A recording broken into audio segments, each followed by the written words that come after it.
அனைவருக்கும் வணக்கம். நான் படித்து ரசித்த கதையை நீங்களும் படித்து கேட்டு மகிழுங்கள். கதை பிடித்திருந்தால் அனைவருக்கும் பகிருங்கள். ஆபீஸுக்கு வந்துவிட்ட பிறகு சுஜாதா இயந்திரமாகத்தான் இயங்குவாள். சுறுசுறுப்பு அவள் உடன்பிறப்பு.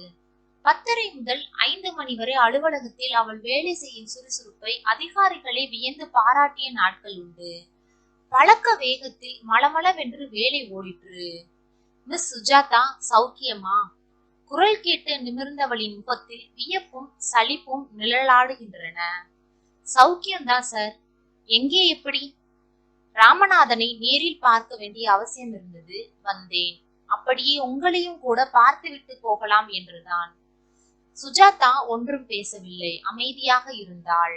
அப்படியே தான் இருக்கிறீர்கள். நான் என்றைக்கும் இப்படியே தான் இருப்பேன். சொல்லும் போதே இப்படியே தான் என்பதை சற்று அழுத்தமாகவே கூறினாள். மேசை மீது இருந்த கடித கட்டுகளை புரட்டி கொண்டு சற்று நேரம் அங்கேயே நின்றார் அவர்.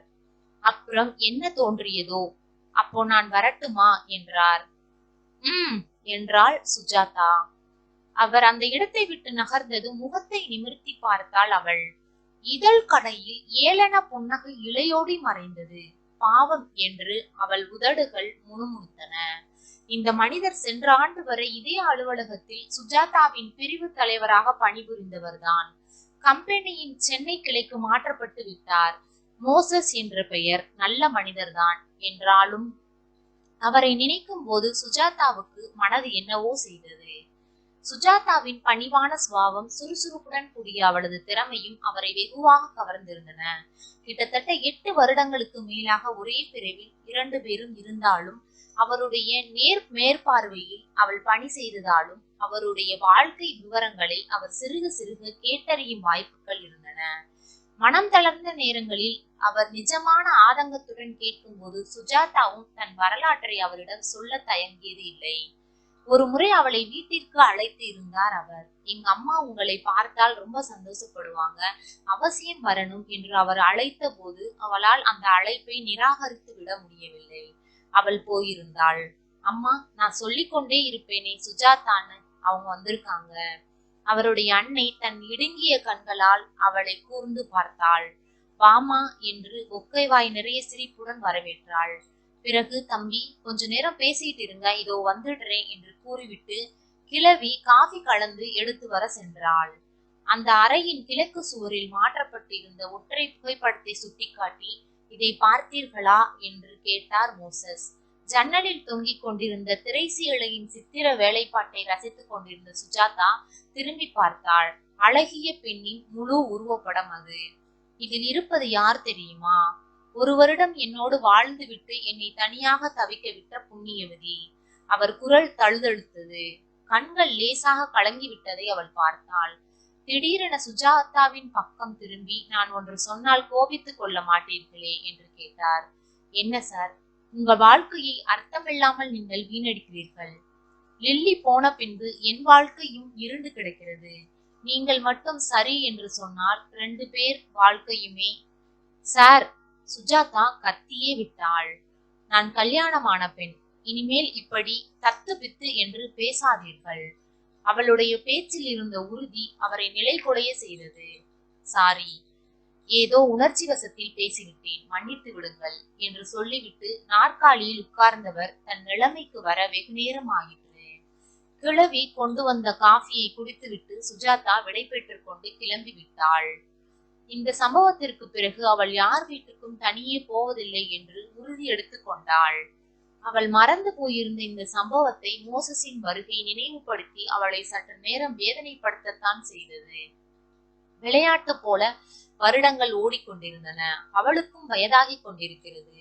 வாழ்க்கை என்று சொல்லுக்கு அவளை பொறுத்தவரை என்ன அர்த்தம் இருக்கிறது?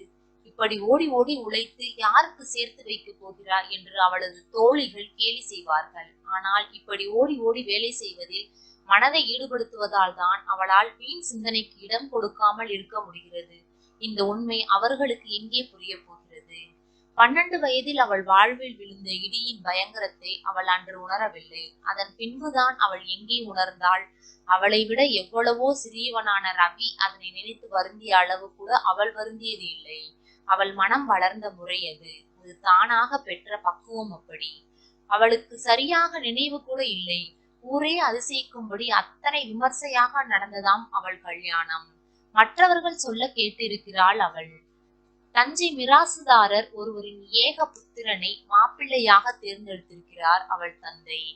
கட்டு குடுமியும் காதில் கடுக்கணுமாய் செக்க செவேல் என்று இருந்த அந்த மாப்பிள்ளையை பார்த்து ஊரே கண் போட்டு விட்டது. இல்லை என்றால் இப்படியெல்லாம் நிகழ்வாளேன்? கல்யாணம் முடிந்த மறுநாள் காலை ஊரே அமர்க்கலப்பட்டது. கல்யாண மாப்பிள்ளை காணாமல் போய்விட்டார் என்று. என்னை வீணாக தேடாதீர்கள், முருகன் என்னை அழைக்கிறான், நான் போகிறேன் என்று ஒரு துண்டு காகிதத்தில் எழுதி வாசல் திண்ணையில் தூங்கிக் கொண்டிருந்த தன் தந்தையின் தலைமாட்டில் வைத்துவிட்டு எங்கோ போய்விட்டான் அவன். ஏற்கனவே கொஞ்சம் பக்தி கிறுக்கு உண்டாம் அவனுக்கு. எனக்கு கல்யாணமே வேண்டாம் என்று சொல்லிக் கொண்டிருந்த அவனை கட்டாயப்படுத்தி அழைத்து வந்தார்களாம். அவன் மனதில் என்னென்ன புரட்சிகளோ! வீடே அழுது புலம்பிக் கொண்டிருந்த அந்த நாட்களில் எதற்கு என்று புரியாமலே மற்றவர்கள் அழுவதைக் கண்டு தானும் அழுது இருக்கிறாள் அவள். அவ்வளவுதான். ஆனால் அவள் ஈன்றவர்கள் தான் வெகுவாக பாதிக்கப்பட்டு விட்டார்கள். ஓராண்டு வரை ஓடி போனவன் திரும்பி விடுவான் என்ற நம்பிக்கை இருந்தது. எல்லாருக்கும் அப்புறம் அது நைந்து போய்விட்டது. ஊர்வாயை சற்றும் லட்சியம் செய்யாமல் சுஜாதாவை பள்ளியில் சேர்த்து படிக்க வைத்தார் அவள் தந்தை. ஏற்கனவே 8ஆம் வகுப்பு படித்துக் கொண்டிருந்தவள் தான் அவள். இடையில் ஒரு வருடம் அழுகையில் கரைந்து விட்டாலும் தொடர்ந்து படிப்பது அவளுக்கு சிரமமாக இருக்கவில்லை. தன் வாழ்வில் நிகழ்ந்துவிட்ட அவலத்தை உணராமலே அவளும் பள்ளி இறுதி வகுப்பு வரை எட்டிவிட்டாள். அவளது அன்னையின் இறப்புக்கு பிறகுதான் வாழ்க்கை தன் முன் எப்படி இருண்ட தெருவாய் நீண்டு கிடக்கிறது என்பதை அவள் கண்டாள். சோகம் கப்பிய தந்தையின் முகம், பரிதாபமாக பார்க்கும் மற்றவரின் பார்வைகள், அனுதாப வார்த்தைகள் எல்லாமாக சேர்ந்து அவளை சித்திரவதை செய்தன. அவள் கழுத்தில் கயிறு கட்டிவிட்டு ஓடிப்போன புண்ணியவானுக்கு உடன் பிறந்தவள் ஒருத்தி இருந்தாளாம். பையனின் தாய் தகப்பன் 2 பேருமே காலமாகிவிட்ட பின் தஞ்சையில் இருந்த வீடு நிலங்களை எல்லாம் விட்டுவிட்டு தன் கணவருடன் கல்கத்தாவுக்கு போய்விட்டாள் அவள். அந்த சொத்தில் பங்கு பெற வேண்டிய ஒருத்தி இருக்கிறாளே என்று அவளோ அல்லது வேறு யாருமே கவலைப்பட்டதாக தெரியவில்லை. படித்து முடித்த கையோடு உள்ளூரிலேயே ஒரு பிரபல மோட்டார் கம்பெனியில் சுஜாதாவுக்கு வேலை கிடைத்து விட்டது. ராமகிருஷ்ண பரமஹம்சர், விவேகானந்தர் ஆகியோரின் நூல்களை படிப்பதில் அவளாகவே வளர்த்து கொண்ட ஆர்வம் வைராக்கிய சிந்தனையை வளர்ப்பதில் அவளுக்கு துணை நின்றது. லட்சுமிகரமாய் இருக்கும் முகம், இதுக்கு இப்படி ஒரு கஷ்டம் வரணுமா? ஓடினதுதான் ஓடினானே, தாலி கட்டுறதுக்கு முன்னாடி ஓடி போயிருக்கப்படாதா? வெள்ளரி பிஞ்சை முறித்தார் போல இந்த பெண்ணோட வாழ்க்கையை முறிச்சு போட்டு விட்டு போயிட்டானே, ஊர்வாயை மூட முடியுமா? நேரிலும் பின்னாலும் அது என்னென்னவோ பேசிற்று. திடீரென்று அவளது உள்ளத்தில் புதியதாய் இருளாய் ஒரு பயம் கப்பிக்கொள்ள தொடங்கிற்று. பகவானே, அவர் எங்காவது சௌக்கியமாக இருக்கும்படி செய். இப்போது தெய்வத்திடம் அவளது முறையீடு இதுதான். நினைத்து பார்த்தாலும் தெளிவாக நினைவில் தோன்றாத அந்த மனிதனின் நல்வாழ்வுக்காக சுஜாதாவின் மனம் எப்போதும் இடைவிடாமல் தெய்வத்தை வேண்டிக் கொண்டிருந்தது.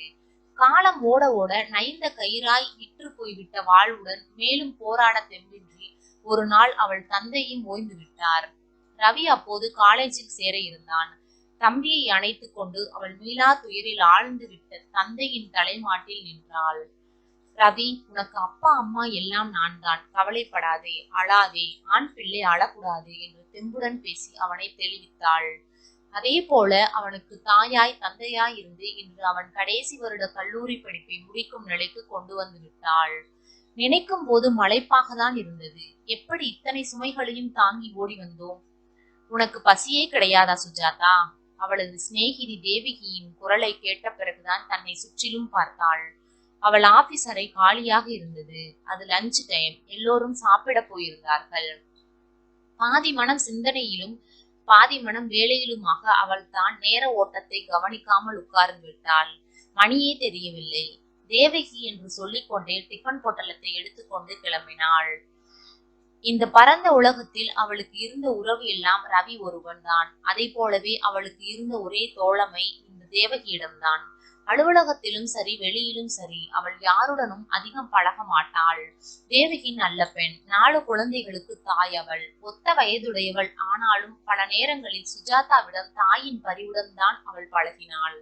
அந்த பரிவின் இரத்துக்காகவே அவளிடம் ஒட்டி கொண்டிருந்தாள் சுஜாதா. ஏன் சுஜாதா, வாழ்க்கையில் 3/4 கிணற்றை இப்படியே தாண்டி விட்டாய்? இன்னும் 1/4 கிணறும் இப்படியே ஓடிவிடப் போகிறது. என்ன வாழ்க்கையடி இது? சுஜாதா சிரித்தாள். உனக்கு ஏற்படுகிற மாதிரி எனக்கு எந்த சலிப்பும் தோணாது தேவகி. இந்த வாழ்க்கைக்கு நான் பழகி போய் ரொம்ப காலமாகி விட்டது. இதிலிருந்து ஏதாவது மாற்றம் தான் என்னால் தாங்கிக்க முடியாத ஒன்று.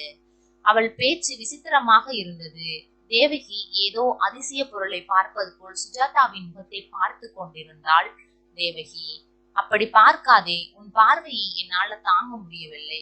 அன்று சாயந்தரம் அவள் ஆபீஸ் விட்டு வீடு வந்ததும் வராததுமாக சுஜாதாவின் அத்தை அவளிடம், உன்னை தேடி யாரோ வந்துட்டு போனார்கள் சுஜாதா என்று கூறிய போது அவளுக்கு வியப்பாக இருந்தது.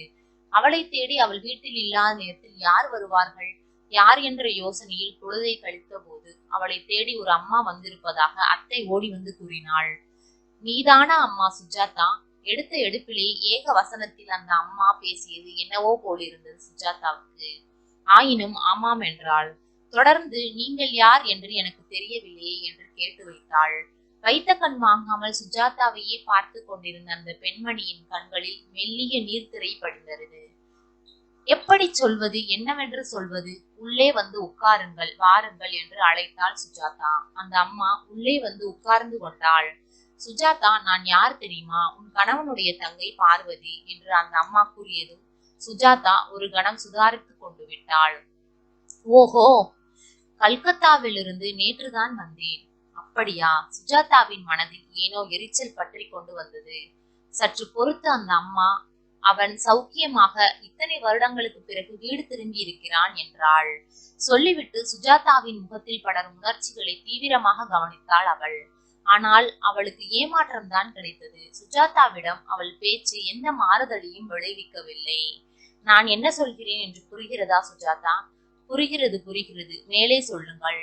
கல்யாணத்தன்று இரவு ஏதோ வெறியில் நம்மையெல்லாம் விட்டுவிட்டு ஓடி போனவன் எங்கெல்லாமோ சுற்றிவிட்டு கடைசியில் ஒரு ஊரில் ஒரு சன்னியாசியிடம் வந்து சேர்ந்தானாம். எப்படியோ இவனை அந்த சன்னியாசிக்கு பிடித்து போய்விட்டது. தான் போகும் இடமெல்லாம் இவனையும் கூட அழைத்து சென்றாலும் அவனுக்கு சந்நியாசம் செய்து வைக்க மட்டும் அவர் மறுத்து விட்டாராம். கடைசியில் 2 மாதங்களுக்கு முன்பு கல்கத்தாவில் தான் அவர் சமாதி அடைந்தாராம். போகும் முன் இவனை கூப்பிட்டு, உனக்கு என் கடைசி புத்திமதி இதுதான், போய் ஒழுங்காக குடும்ப வாழ்வை ஏற்றுக்கொள், இதுதான் உன் வழி என்று சொல்லி அடங்கி விட்டாராம். பைத்தியம் பிடித்தவனை போல் திரிந்து கொண்டிருந்த இவனை தெய்வாதீனமாய் நானும் என் வீட்டுக்காரரும் சந்தித்தோம். ஆள் எவ்வளவுதான் மாறி இருந்தாலும் ஜாடை மாறவில்லையே. அவனும் என்னை சந்தேகத்தோடு பார்த்து கொண்டே நின்றான். நீ ராமுதானே என்று கேட்ட போதே நீ பாருதானே என்று அவனும் கேட்டுவிட்டான். அப்புறம் அவனை வீட்டுக்கு அழைத்து வந்தோம். 1 மாதமாக நாங்கள் அவன் மனதை எவ்வளவோ மாற்றிவிட்டோம். உன் நல்ல காலம்தான் என்னோடு புறப்பட்டு வந்து சேர். ஏதோ இப்போதாவது நல்ல காலம் வந்தது என்று நினைத்து சந்தோஷப்படு சுஜாதா. எங்கோ வெறுமையில் பார்வையை நிலைக்க விட்டிருந்தாள் அவள். சௌக்கியமாக இருக்கிறார் இல்லையா? அது போதும். இந்த நல்ல செய்தியை சொன்ன உங்களுக்கு நன்றி. எனக்கு வேறு வாழ்க்கை கிடையாது. வெறும் மரக்கட்டையாக மாறி எத்தனையோ வருடங்களை கழித்து விட்டேன். திடீரென்று இந்த வயதில் நான் என்னை மாற்றிக்கொள்வது நடவாத காரியம். அவர் திரும்பி வந்து நானும் அவரும் கணவன் மனைவியாக வாழப் போகிறோம் என்று நான் எண்ணியதும் இல்லை, அதற்கு ஆசைப்பட்டதும் இல்லை. எங்காவது அவர் சௌக்கியமாக இருக்க வேண்டும் என்ற ஒன்றுதான் என் பிரார்த்தனையாக இருந்தது. இந்த அரிய பிரார்த்தனை நிறைவேறியது. அதுவே எனக்கு போதும். நான் வாழ்ந்து விட்டேன். தீர்மானமாக அவள் சொல்வதை கேட்டுக் கொண்டிருந்த பார்வதியின் கண்கள் கலங்கின. நீ என்னதான் சொல்கிறாய் சுஜாதா? இதில் யோசிப்பதற்கு ஒன்றுமே இல்லை. இந்த முடிவிலிருந்து நான் மாறவே விரும்பவில்லை. மாறவும் மாட்டேன். என் வாழ்க்கையில் இனி எந்த மாற்றமும் பயன் தராது. முடிந்த கதையை தொடர முடியாது. சுஜாதா, குங்குமம் எடுத்துக் கொள்ளுங்கள் என்று நீட்டினாள். சுஜாதா நீட்டிய குங்கும சிமிழில் இருந்து குங்குமத்தை எடுத்து தன் நெற்றியில் இட்டுக் கொண்டாள் பார்வதி. நான் போயிட்டு வரட்டுமா? போய் வாருங்கள். கலங்கிய கண்களுடன் அந்த அம்மா விடை பெற்றாள். அவள் போவதை நிதானமாக பார்த்து கொண்டிருந்த சுஜாதாவின் கண்களும் லேசாக கலங்கின. நன்றி. கதை பிடித்திருந்தால் லைக் பண்ணுங்க, ஷேர் பண்ணுங்க, சப்ஸ்கிரைப் பண்ணுங்க. உங்களுடைய கருத்துக்களை கமெண்ட் பாக்ஸில் தெரிவிக்கவும். தங்கள் ஆதரவிற்கு நன்றி.